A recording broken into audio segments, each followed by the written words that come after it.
Baada ya kutoroka kwenye pango la Mzee Matata, Baraka na Zawadi walikimbia ndani zaidi ya msitu wa Namawala, ambapo miti ilikuwa mirefu kiasi cha kumeza mwanga wa jua.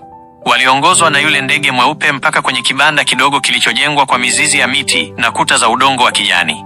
Hapo ndipo alipoishi Bibi wa Miti, mwanamke aliyekuwa na umri usiojulikana, ambaye ngozi yake ilionekana kama gome la mti wa mwaloni.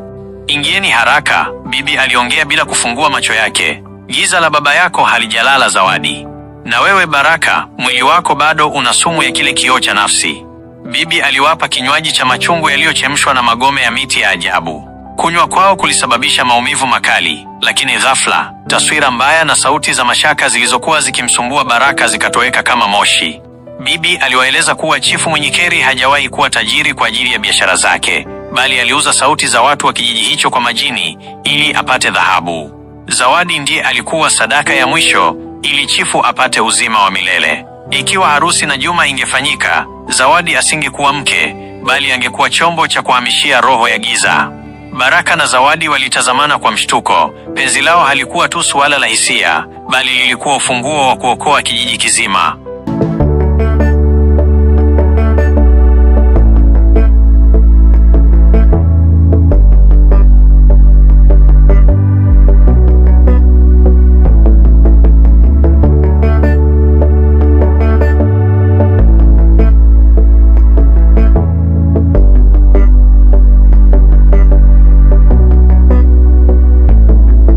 Wakati huo huo, kule kijijini Namawala, hali ilikuwa ya taharuki.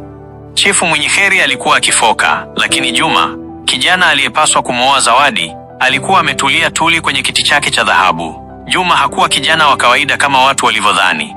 Alikuwa ni zao la uchawi wa hali ya juu, kiumbe kilichotengenezwa kwa udongo na damu na Mzee Matata, ili kiweze kuingia kwenye ukoo wa chifu na kuchukua mamlaka yote. "Usijali baba mkwe," Juma alisema kwa sauti iliyokuwa na mwangwi wa ajabu. "Zawadi hawezi kwenda mbali.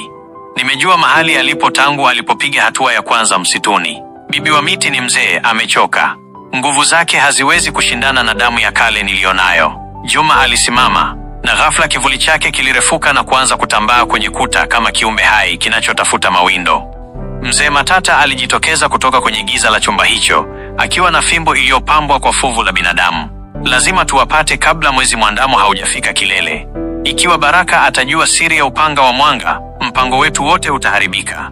Chifu alitetemeka akigundua kuwa hata yeye alikuwa mtumwa wa watu hawa wawili wenye nguvu za giza. Juma aligeuka na kuwa mbwa mwitu mkubwa mweusi na kuelekea msituni kwa kasi ya ajabu.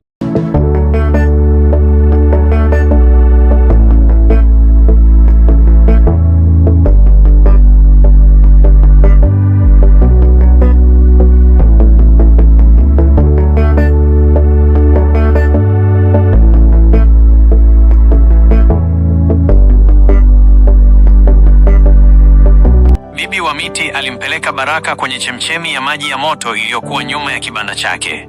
"Baraka, wewe si mashi tu.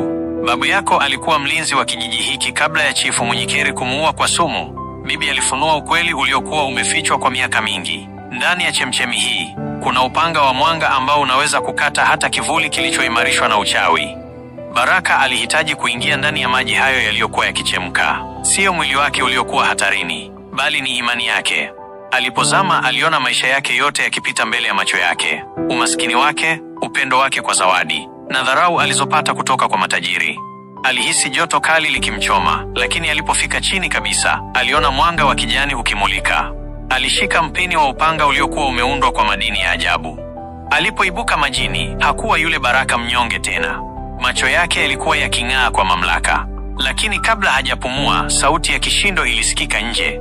Juma, akiwa katika umbo la mbwa mwitu, alikuwa ameshafika na alikuwa akimrarua ndege mweupe wa Bibi. Zawadi alikuwa ameshika mti akijaribu kujilinda, huku Bibi wa Miti akirusha maneno ya kale ya kuzuia giza. Mapambano ya kweli yalikuwa yameanza.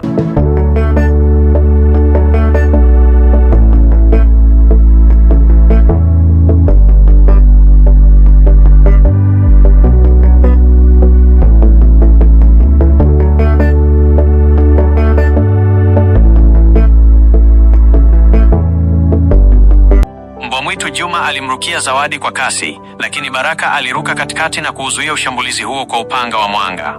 Cheche za moto zilipuka kila upanga ulipogusa kucha za mbwa mwitu huyo. Msitu ulitetemeka kwa milio ya ajabu. Juma alirudi katika umbo la binadamu, lakini uso wake ulikuwa nusu mtu na nusu mnyama.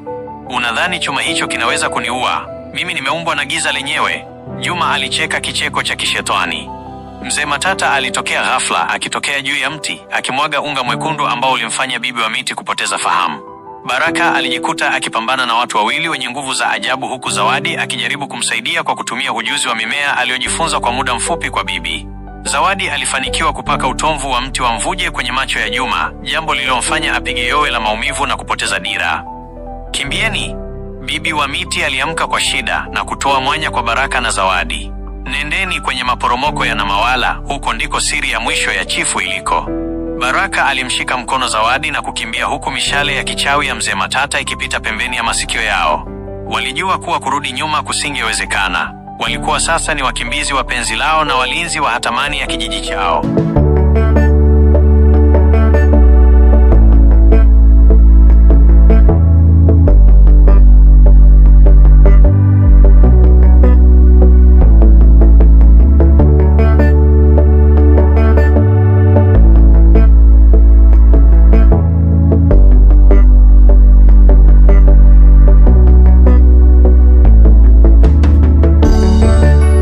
Walipofika kwenye maporomoko ya Namawala, walikuta eneo hilo likiwa limezungukwa na kuta za mawe zenye michoro ya kale. Hapo ndipo palikuwa na moyo wa Namawala, jiwe kubwa ambalo lilidhibiti rutuba na amani ya kijiji hicho.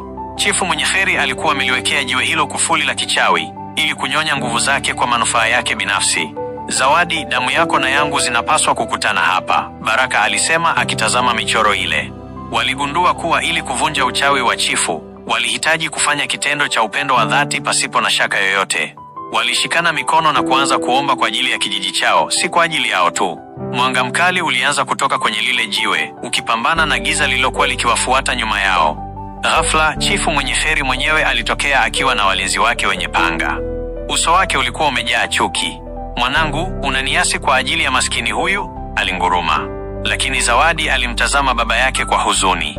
"Baba, wewe ndiye uliyetuasi sisi kwa ajili ya giza." Wakati huo anga lilianza kuwa jeusi kuliko kawaida, na sauti ya mzee Matata ikisoma dua mbaya ilisikika ikitokea kila upande.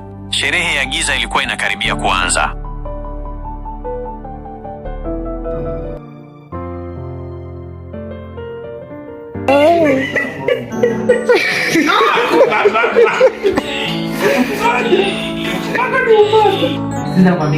Wanakusemaje?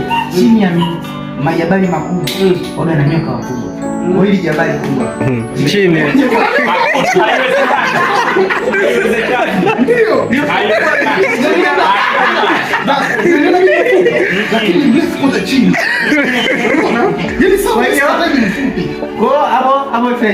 na majabali makubwa Chini kuna nyoka. Hapa ndio yako, please, hapa ndio yako.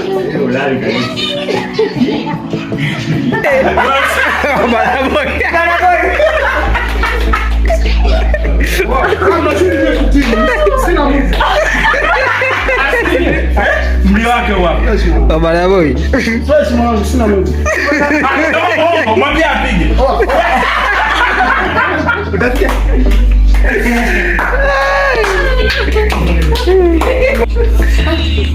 Hapana.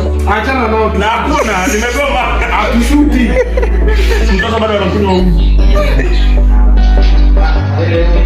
Mama uji. Baba huwa anamwambia nipate ni upa. Mbona unakuwa mbali?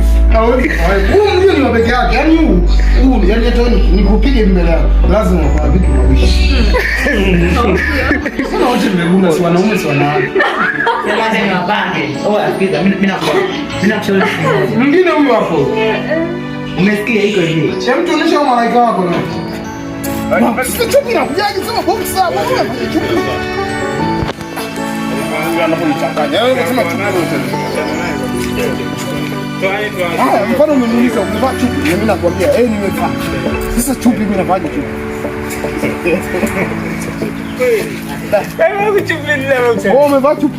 Wewe umevaa chupi? Tena wewe gani? Nakumbuka chini ya kwenda kazinani. Sasa Makita kwa kutia na. hivi kana sauti sikia na Kama Marekani kana. chuki.